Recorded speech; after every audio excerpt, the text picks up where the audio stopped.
Greetings and welcome to week 15. This week we're going to turn our focus from the study of nuclear proliferation to another one of the major concerns for policymakers in the 21st century, and that's terrorism. Terrorism generally now we associate with Islamic extremism, but terrorism has a long history that began actually with the French Revolution, and that's where the phrase terror was coined and began to be used with the terror and later the Great Terror, as you learned about in 10th grade.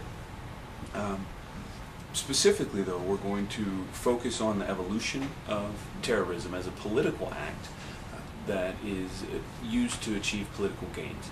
We will then move into, later in the second part of the 20th century, we'll move into Islamic terrorism. But for the first part of the week, in the first part of your lecture number 27, we will be focusing not on Islamic terrorism, and then only later do we move into what we now associate and what has become synonymous with terrorism, and that is Islamic extremism. So the first part of the week there'll be a lecture, but also throughout the week you're going to be watching a series of videos from BBC called The Power of Nightmares. And The Power of Nightmares is extremely interesting, fascinating really, and it is controversial to be sure, and it's worth your time. If you wanted to watch all 3 hours, there are 3 volumes in the series, and so if you wanted to watch all 3, it would definitely be worth your time, and they're all on YouTube, they're all available in high quality as well.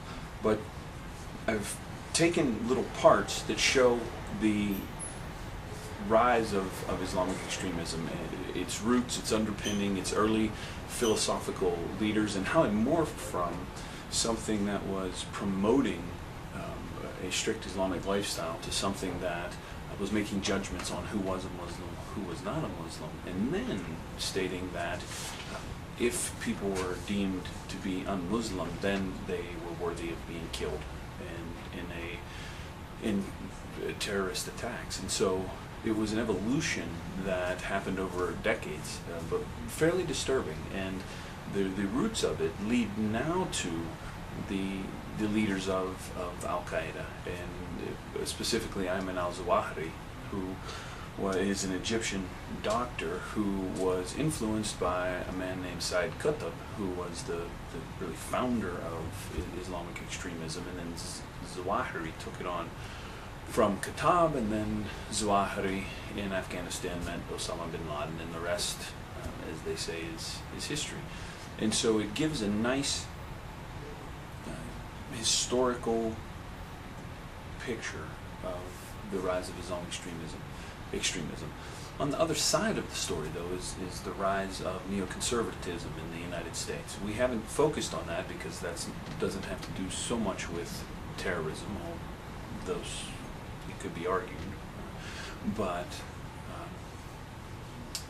so the story is about how the two rose together and kind of parallel each other and then met in Afghanistan. But the point is that we're going to focus on Islamic extremism, and so we will spend most of the time, and I've kind of marked out, you can watch from minute 4 to minute 8, and that will give you what you need from this 10-minute section. It's fascinating stuff. Okay? It's frightening, but fascinating. So it's worth your time. We will meet again for our next to last meeting next week, Monday and Tuesday, as always. Once again, thank you for your participation in the course, and I wish you a good week.